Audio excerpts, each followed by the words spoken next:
ಜೊತೆಲೇ ಬರ್ತಿದ್ದಾನೆ. ಹಾಲು ಬೇಕಾ?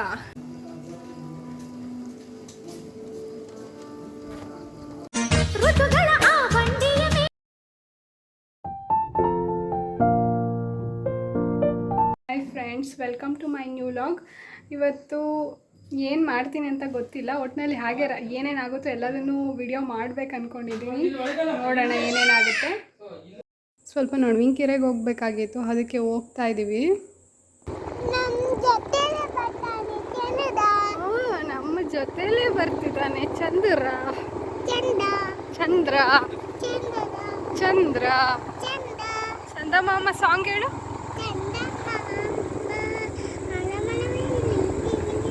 ಜೋರಾಗಿ.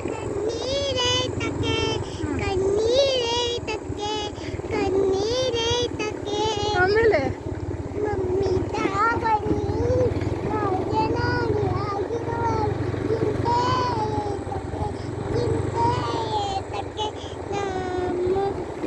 ಚಂದ ಮಾಮ ಅರಮನೆ ಮೇಲೆ ನೀನಿರುವಾಗ ದೀಪ ಏತಕ್ಕೆ, ಮಮ್ಮಿ ಮಮ್ಮಿ ಡ್ಯಾಡಿ ರಾಜರಾಣಿಯಾಗಿರುವಾಗ ಚಿಂತೆ ಏತಕ್ಕೆ, ಚಿಂತೆ ಏತಕ್ಕೆ.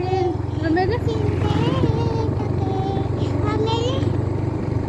ಚಂದ ಮಾಮ ಓಡಿ ಬಾ,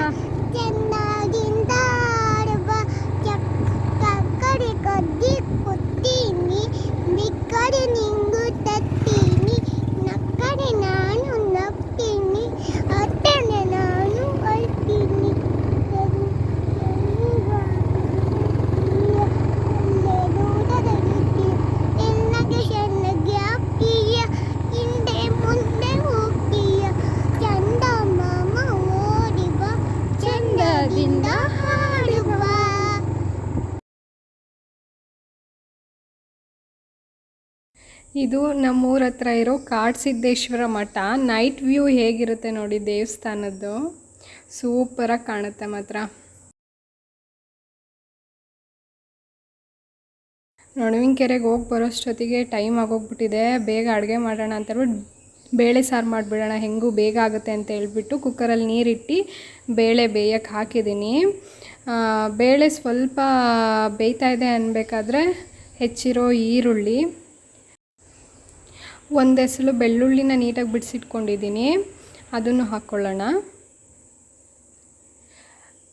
ಒಂದು ಸ್ವಲ್ಪ ಹುಣಸೆಹಣ್ಣು, ಆಮೇಲೆ ಹೆಚ್ಚಿರೋ ಹುಳಿ ಟೊಮೊಟೊ, ಒಂದು 3 ಹುಳಿ ಟೊಮೊಟೊ ತಗೊಂಡಿದ್ದೀನಿ ನಾನು.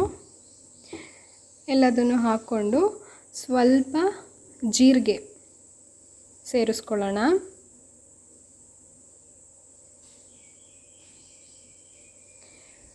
ಮತ್ತು ಕಾಯಿ ತುರಿನ ಸ್ವಲ್ಪ ಸೇರಿಸ್ಕೊಳ್ತಾ ಇದ್ದೀನಿ. ದಿಢೀರ್ ಬೇಳೆ ಸಾರು ಇದು, ಟ್ರೈ ಮಾಡಿ ಒಂದ್ಸಲಿ. ಸ್ವಲ್ಪ ಕಲ್ಲುಪ್ಪು ಹಾಕ್ಕೊಳ್ಳೋಣ. ಇನ್ನು ಮನೇಲೇ ಮಾಡಿರೋ ಸಾಂಬಾರು ಪುಡಿ, ಅದನ್ನು 1-2 ಸ್ಪೂನ್ ಹಾಕ್ಕೊಳ್ಳೋಣ. ನಿಮ್ಮ ಮನೆ ಸಾಂಬಾರು ಪುಡಿ ಖಾರ ಯಾವ ರೀತಿ ಇರುತ್ತೆ ನೋಡಿ ಹಾಕ್ಕೊಳ್ಳಿ. ನಮ್ಮ ಮನೇಲಿ ಸ್ವಲ್ಪ ಖಾರ ಜಾಸ್ತಿ ತಿಂತಾರೆ, ಹಾಗಾಗಿ ನಾನು 2.5 ಸ್ಪೂನ್ ಹಾಕ್ಕೊಳ್ತಾ ಇದ್ದೀನಿ. ಇನ್ನು ಮಿಕ್ಸ್ ಕೊಟ್ಕೊಂಡು ಕುಕ್ಕರ್ ಲಿಡ್ ಕ್ಲೋಸ್ ಮಾಡಿಕೊಂಡು ಒಂದು 3-4 ವಿಷಲ್ ನುಣ್ಣಗೆ ಬೇಯೋವರೆಗೂ ಬೇಯಿಸ್ಕೊಬಿಡೋಣ. ಏನು ಬೇಕು? ಏನು ಬೇಕೋ?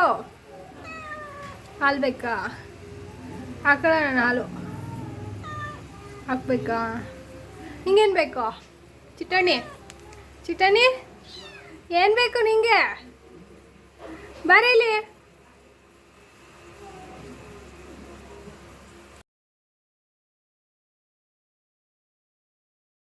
ಈಗ ಕುಕ್ಕರ್ ವಿಷಲ್ ತಣ್ಣಗಾಗಿದೆ. ಅದರಲ್ಲಿರೋ ತಿಳಿ ಸಾರನ್ನೆಲ್ಲ ಒಂದಕ್ಕೆ ಸಪ್ರೇಟಾಗಿ ಸೋಸ್ಕೊಂಡು ಬೇಳೆ ಟೊಮೊಟೊ ಈರುಳ್ಳಿ ಎಲ್ಲ ಇರುತ್ತಲ್ಲ ಅದನ್ನು ಒಂದು ಪಾತ್ರೆಗೆ ಹಾಕ್ಕೊಂಡು ಮಸ್ಕೋಬೇಕು. ಹಾಗಾಗಿ ನಾನು ಈ ಥರ ಮಾಡ್ತಾಯಿದ್ದೀನಿ. ಮಂತ್ ಬರುತ್ತಲ್ಲ ಬೇಳೆ ಮಸಿಯ ಮಂತು, ಅದರಲ್ಲಿ ನಾನು ಮಸ್ಕೊಳ್ತೀನಿ ಫ್ರೆಂಡ್ಸ್. ಒಬ್ಬೊಬ್ರು ಒಂದೊಂದು ಥರ ಮಾಡ್ತಾರೆ, ನಮ್ಮ ಮನೇಲಿ ಈ ಥರ ಮಾಡ್ತೀವಿ. ಇನ್ನು ಸ್ಟೀಲಿಂದು ಸ್ಮ್ಯಾಶರ್ ಕೆಲವ್ರ ಮನೇಲಿ ಇರುತ್ತೆ, ಅದರಲ್ಲಿ ಕೂಡ ಸ್ಮ್ಯಾಶ್ ಮಾಡ್ಕೊಳ್ಬೋದು. ನಮ್ಮ ಮನೇಲಿ ಈ ಥರ ಸ್ಮ್ಯಾಶ್ ಮಾಡ್ಕೊಳ್ತೀವಿ. ಬೇಳೆ ನುಣ್ಣಗೆ, ಬೇಳೆ, ಟೊಮೊಟೊ, ಈರುಳ್ಳಿ ಎಲ್ಲ ನುಣ್ಣಗೆ ಬೆಂದಿದೆ, ಸ್ಮ್ಯಾಶ್ ಆಗಿದೆ.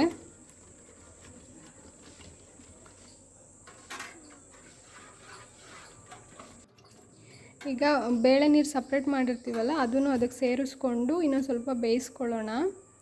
ಅಕಸ್ಮಾತ್ ಏನಾದರೂ ಬೇಳೆ ನೀರು ಎಲ್ಲ ಹಾಕಿದ್ಮೇಲೂ ಸಾಂಬಾರು ಗಟ್ಟಿ ಇದೆ ಅನಿಸಿದ್ರೆ ಕನ್ಸಿಸ್ಟೆನ್ಸಿ ನೋಡ್ಕೊಂಡು ಇನ್ನೊಂದು ಸ್ವಲ್ಪ ನೀರನ್ನ ಸೇರಿಸ್ಕೊಳ್ಳಿ. ನಾನು ಇನ್ನೊಂದು ಸ್ವಲ್ಪ ನೀರನ್ನ ಸೇರಿಸ್ಕೊಳ್ತಾ ಇದ್ದೀನಿ. ಚೆನ್ನಾಗಿ ಕುದಿ ಬರಬೇಕು. ಚೆನ್ನಾಗಿ ಕುದಿ ಬಂದಮೇಲೆ ಒಗ್ಗರಣೆ ಮಾಡಿಕೊಂಡ್ರೆ ಸಾರು ಫಿನಿಶ್. ಆ ಕಡೆ ಅನ್ನಕ್ಕೆ ಇಟ್ಟಿದ್ದೀನಿ, ಹಾಗೆ ಅದನ್ನು ನೋಡ್ಕೊಳ್ತಾ ಇದ್ದೀನಿ. ನಮ್ಮ ಮನೇಲಿ ಕುಕ್ಕರಲ್ಲಿ ಅನ್ನ ಮಾಡಿದ್ರೆ ಅಷ್ಟಾಗಿ ಇಷ್ಟಪಡಲ್ಲ, ಹಾಗಾಗಿ ಪಾತ್ರೆನಲ್ಲೇ ಮಾಡ್ಕೊಳ್ಬಿಡ್ತೀನಿ ನಾನು. ಇವಾಗ ಸಾಂಬಾರು ಸ್ವಲ್ಪ ಕುದೀತಿದೆ, ಒಗ್ಗರಣೆ ಮಾಡ್ಕೊಂಬಿಡೋಣ. ಚಿಕ್ಕ ಬಾಣಲಿ, ಒಗ್ಗರಣೆ ಬಾಣಲಿ ಇಟ್ಕೊಂಡು ಅದಕ್ಕೆ ಎಣ್ಣೆ ಸೇರಿಸ್ಕೊಳ್ಳೋಣ. ಎಣ್ಣೆ ಕಾಯಬೇಕು.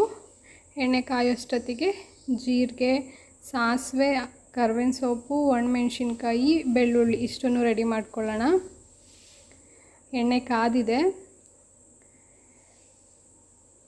ಸಾಸಿವೆ ಹಾಕ್ಕೊಳ್ಳೋಣ. ಇವಾಗ ಸಾಸಿವೆ ಚಟಪಟ ಅಂದಿದ ತಕ್ಷಣ ಉರಿ ಸ್ವಲ್ಪ ಕಡಿಮೆ ಮಾಡ್ಕೊಳ್ಳಿ. ಜೀರಿಗೆ,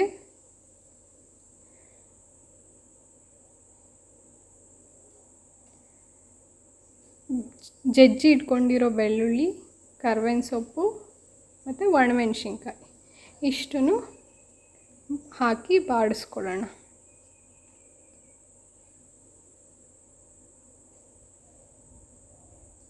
ಫ್ರೈ ಆಗಿದೆ. ಇವಾಗ ಇದನ್ನು ಸಾಂಬಾರಿಗೆ ಹಾಕ್ಕೊಳ್ಳೋಣ. ಆ ಒಗ್ಗರಣೆ ಸಾಂಬಾರಿಗೆ ಸೇರಿಸಿದ ತಕ್ಷಣ ಘಮ ಘಮ ಅಂತಿರುತ್ತೆ ಸಾಂಬಾರು. ನನಗಂತೂ ಈ ಬೇಳೆ ಸಾರು ಅಂದರೆ ಸಿಕ್ಕಾಪಟ್ಟೆ ಇಷ್ಟ. ಈ ಬಿಸಿ ಬಿಸಿ ಅನ್ನಕ್ಕೆ ಈ ಬೇಳೆ ಸಾರು ಹಾಕ್ಕೊಂಡು ತುಪ್ಪ ಹಾಕ್ಕೊಂಡು ತಿಂತಿದ್ರೆ ಇನ್ನೂ ತಿನ್ಬೇಕು ಅನಿಸುತ್ತೆ ಫ್ರೆಂಡ್ಸ್. ಸಕ್ಕತ್ತಾಗಿರುತ್ತೆ. ಟ್ರೈ ಮಾಡಿ ಒಂದ್ಸಲಿ. ಸಾಂಬಾರು ಈ ಥರ ಚೆನ್ನಾಗಿ ಕುದಿಬೇಕು, ಆವಾಗ ಸೂಪರ್ ಟೇಸ್ಟಿಯಾಗಿರುತ್ತೆ. ಸಾಂಬಾರು ಆಗಿದೆ. ಇವಾಗ ಮುದ್ದೆ ಮಾಡಬೇಕು. ಮುದ್ದೆ ಮಾಡ್ಕೊಳ್ಳೋಣ. ಮುದ್ದೆ ಮಾಡೋಕ್ಕೆ ಒಂದು ತಪ್ಪಲೆಗೆ ನೀರು ಹಾಕಿ ಸ್ವಲ್ಪ ಬೆಳಗ್ಗೆದ ಅನ್ನ ಇತ್ತು, ಅದನ್ನು ಹಾಕ್ಕೊಂಡು ಸ್ವಲ್ಪ ಹಿಟ್ಟನ್ನ ಉದುರಿಸ್ಕೊಂಡಿದ್ದೀನಿ ಮೇಲೆ. ಹಿಟ್ಟು ಕುದಿ ಬಂದಿದೆ. ಈಗ ನೋಡಿಕೊಂಡು ಎಷ್ಟು ಮುದ್ದೆ ಬೇಕು ಅಂತ ನೋಡಿಕೊಂಡು ಹಿಟ್ಟನ್ನ ಸೇರಿಸ್ಕೊಳ್ಳಿ. ನಮ್ಮ ಮನೇಲಿ ನಾವು 3 ಜನ ಇದ್ದೀವಿ. ಪಾಪ ಸ್ವಲ್ಪ ತಿಂತಾಳಷ್ಟೇ, ಹಾಗಾಗಿ ಎಷ್ಟು ಬೇಕೋ ಅಷ್ಟು ನೋಡಿಕೊಂಡು ಆ್ಯಡ್ ಮಾಡ್ಕೊಳ್ತಾ ಇದ್ದೀನಿ. ಮುದ್ದೆ ಕೋಲಲ್ಲೂ ಮುದ್ದೆ ಪಾತ್ರೆಯಲ್ಲೂ ಮುದ್ದೆ ಮಾಡ್ಕೊಳ್ತೀವಿ. ಅಂದರೆ ಜಾಸ್ತಿ ಜನ ಇದ್ದರೆ ಅದರಲ್ಲಿ ಮಾಡ್ಕೊಳ್ತೀವಿ. ನಾವೇ ಇದ್ದರೆ ನಾನು ಈ ಥರ ಸಿಂಪಲ್ಲಾಗಿ ಸೌಟಲ್ಲೇ ಮಾಡಿಬಿಡ್ತೀನಿ ಫ್ರೆಂಡ್ಸ್. ಈಸಿ ಆಗುತ್ತೆ ಅಂತ ಹೇಳ್ಬಿಟ್ಟು ನೀವು ಒಂದ್ಸಲಿ ಟ್ರೈ ಮಾಡಿ. ಆರಾಮಾಗಿ ಮಾಡ್ಕೊಳ್ಬೋದು, ಬೇಗ ಆಗುತ್ತೆ, ರಿಸ್ಕ್ ಕಡಿಮೆ. ಮುದ್ದೆ ಪಾತ್ರೆಯಲ್ಲಿ ಮಾಡಿದ್ರೆ ಮತ್ತೆ ಕೆಳಗೆ ಇಳಿಸ್ಕೋ, ತಿರುವು, ಮತ್ತೆ ಮೇಲೆ ಎತ್ತಿಟ್ಕೋ, ಅದೆಲ್ಲ ರಿಸ್ಕ್ ಆಗುತ್ತೆ ಅಂತ ಹೇಳ್ಬಿಟ್ಟು ನಾನು ಹೀಗೆ ಮಾಡಿ ಹಾಗೆ ಮುದ್ದೆ ಕಟ್ಬಿಡ್ತೀನಿ ಫ್ರೆಂಡ್ಸ್.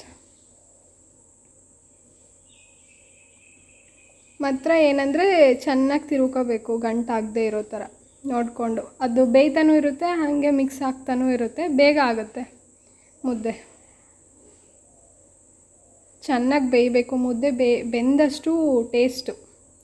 ಬೆಂದಿಲ್ಲ ಅಂದರೆ ಹಸಿ ಹಸಿ ಇರುತ್ತೆ, ತಿನ್ನೋಕ್ಕಾಗಲ್ಲ. ಮತ್ತು ಗಂಟಾಗದೇ ಇರೋ ರೀತಿ ನೋಡಿಕೊಂಡು ನೀಟಾಗಿ ತಿರುಗಿಸ್ಕೊಳ್ಬೇಕು. ಬೇಯಬೇಕು, ಬೇಯಲಿ ಮುದ್ದೆ.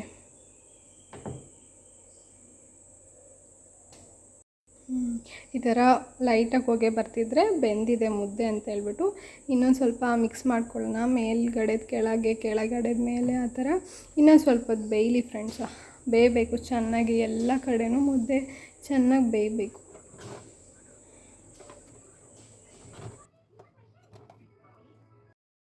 ಬೆಂದಿದೆ ನೀಟಾಗಿ, ಗಂಟೇನು ಇಲ್ದಂಗೆ ಇನ್ನೊಂದು ಸ್ವಲ್ಪ ತಿರುಗಿಕೊಂಡು ಮುದ್ದೆ ಕಟ್ಟೋಣ ಬನ್ನಿ. ಇವಾಗ ಮುದ್ದೆ ಅಲ್ಲೇ ತಿರ್ಕೊಂಡು ಹಾಗೆ ಶೆಲ್ಫ್ ಮೇಲೇ ಮಣೆ ಇಟ್ಕೊಂಡು ಅಲ್ಲೇ ಮುದ್ದೆ ಕಟ್ಬಿಡ್ತೀನಿ ಫ್ರೆಂಡ್ಸ್. ನಾನು ಬಿಸಿ ಇದೆ, ಕೈ ಸುಡ್ತಿದೆ, ಅದಕ್ಕೆ ಉಫ್ ಅಂದ್ಕೊಳ್ತಿದ್ದೀನಿ, ಏನು ಅಂದ್ಕೊಳ್ಬೇಡಿ. ಅಮ್ಮೋರಾದರೆ ಅವ್ರ ಕೈ ಬಿಸಿ ತಡೆಯುತ್ತೆ, ನಮ್ಮದು ಅಷ್ಟು ಇನ್ನೂ ತಡೆಯಲ್ಲ.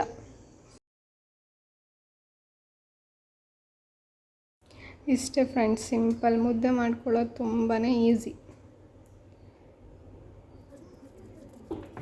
ನಮ್ಮ ಮನೇಲಿ ಅನ್ನ ಕಡಿಮೆ, ಮುದ್ದೆನೇ ಹೊಟ್ಟೆ ತುಂಬ ತಿಂತಾರೆ, ಹಾಗಾಗಿ ದಪ್ಪ ಕಟ್ಕೊಳ್ತಿದ್ದೀನಿ.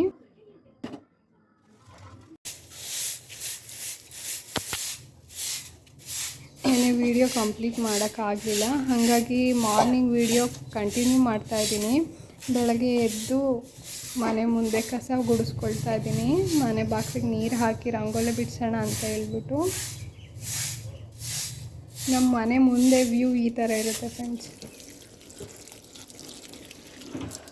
ಗಿಡಕ್ಕೆಲ್ಲ ನೀರು ಹಾಕ್ಕೊಂಡು ಬಿಡ್ತೀನಿ ಬೆಳಗ್ಗೆನೇ. ಮನೆ ಮುಂದೆ ಪಾಟ್ಸಲ್ಲಿ ಒಂದೆರಡು, ಜಾಸ್ತಿ ಇಲ್ಲ, ಒಂದು ಸ್ವಲ್ಪ ಗಿಡಗಳನ್ನ ಇಟ್ಕೊಂಡಿದ್ದೀವಿ. ನಮ್ಮ ಮನೇಲಿ ಮೇಕೆ ಇದೆ ಫ್ರೆಂಡ್ಸ್, ಎಷ್ಟೇ ಗಿಡಗಳನ್ನ ಹಾಕಿದ್ರೂ ಒಂದೂ ಬಿಡಲ್ಲ. ಹಾಗಾಗಿ ಹೊಸ ಗಿಡ ತರೋದನ್ನೇ ಬಿಟ್ಬಿಟ್ಟಿದ್ದೀನಿ ನಾನು. ನನಗೆ ಮನೆ ಮುಂದೆ ನೀರು ಹಾಕಿ ರಂಗೋಲಿ ಬಿಡೋದಂದರೆ ತುಂಬ ಇಷ್ಟ.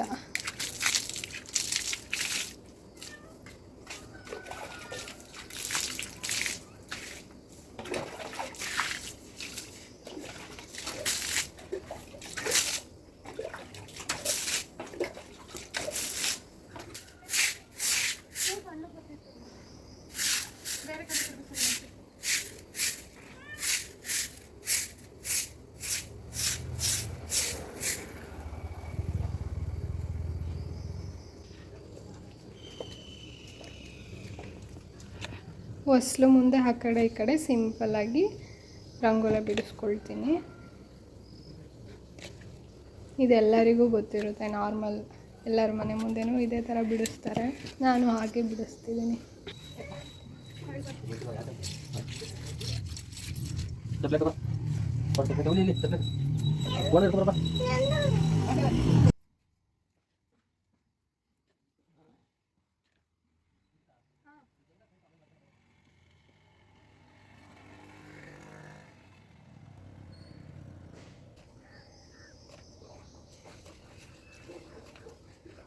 ಇದು 2 ಎಳೆ ರಂಗೋಲಿ ಫ್ರೆಂಡ್ಸ್. ನನಗೆ 2 ಎಳೆಲಿ ಬಿಡ್ಸೋಕ್ಕೆ ಬರೋದಿಲ್ಲ, ಹಾಗಾಗಿ 1 ಎಳೆನಲ್ಲೇ ಬಿಡಿಸ್ತಾ ಇದ್ದೀನಿ.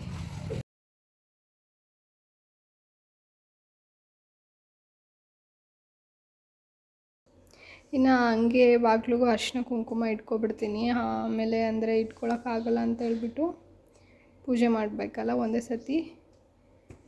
ಮನೆ ಮುಂದೆ ರಂಗೋಲಿ, ಬಾಗಿಲಿಗೆ ಅರಿಶಿನ ಕುಂಕುಮ ಎಲ್ಲ ಮಾಡ್ಕೊಬಿಟ್ರೆ ನನಗೆ ಈಸಿ ಆಗುತ್ತೆ. ಮತ್ತು ಇಲ್ಲಾಂದರೆ ಡ್ಯೂಟಿಗೆ ಹೋಗೋದಕ್ಕೆ ಟೈಮ್ ಆಗಿಬಿಡುತ್ತೆ ಫ್ರೆಂಡ್ಸ್.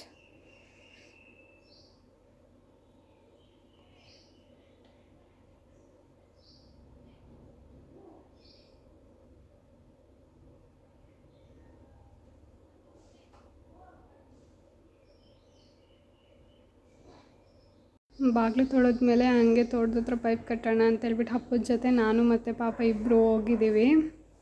ಇನ್ನು ಆ ಪೈಪ್ ಕಟ್ಟೋ ಅಷ್ಟೊತ್ತಿಗೆ ಎಷ್ಟೆಲ್ಲ ತರಲೆ ಮಾಡ್ತಾಳೋ ಗೊತ್ತಿಲ್ಲ. ಇದೇ ನಮ್ಮ ತೆಂಗಿನ ತೋಟ. ಹಲಸಲೆಣ್ಣು ಬಿಟ್ಟಿದೆ, ಬನ್ನಿ ನೋಡೋಣ. ಇನ್ನು ಯಾವುದು ಹಣ್ಣಾಗಿಲ್ಲ, ಹಣ್ಣಾದಾಗ ತೋರಿಸ್ತೀನಿ. ಬೆಳಗ್ಗೆನೇ ಬಂದಿದ್ದೀವಲ್ಲ, ಸೂರ್ಯನ ಬಿಸಿಲು ನೋಡಿ ಫ್ರೆಂಡ್ಸ್ ಎಷ್ಟು ಚೆನ್ನಾಗಿ ಬೀಳ್ತಿದೆ. ಅಲ್ಲೆರಡು ಮರ ಇದೆ ನೋಡಿ, ಅದರಲ್ಲೂ ಬಿಟ್ಟಿದೆ. ಬೆಳಗ್ಗಿನ ಜಾವ ತೋಟ, ಪಕ್ಷಿಗಳ ಸೌಂಡು ಏನೋ ಒಂಥರ ಚಂದ ಅಲ್ವಾ ಫ್ರೆಂಡ್ಸ್.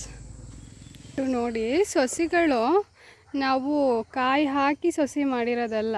ಇಲ್ಲಿ ಮಾಮೂಲಿ ಕಾಯಿಗಳನ್ನ ಗುಡ್ಡ ಹಾಕ್ತಾರೆ ನಮ್ಮ ಅಪ್ಪಾಜಿ, ಅದೇ ಮೊಳಕೆ ಹೊಡೆದು ಅದೇ ಸಸಿಯಾಗಿರೋದು. ನಮ್ಮ ಮೇಕೆಗಳೆಲ್ಲ ತಿಂದಾಕ್ಬಿಟ್ಟಿದ್ದಾವೆ.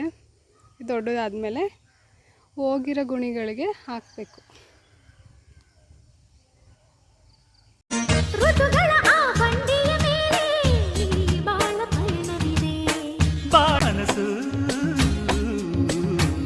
ಇದು ಇವತ್ತಿನ ನನ್ನ ವ್ಲಾಗ್ ಆಗಿತ್ತು ಫ್ರೆಂಡ್ಸ್. ಇಷ್ಟ ಆದರೆ please like, share, subscribe my YouTube channel and keep supporting.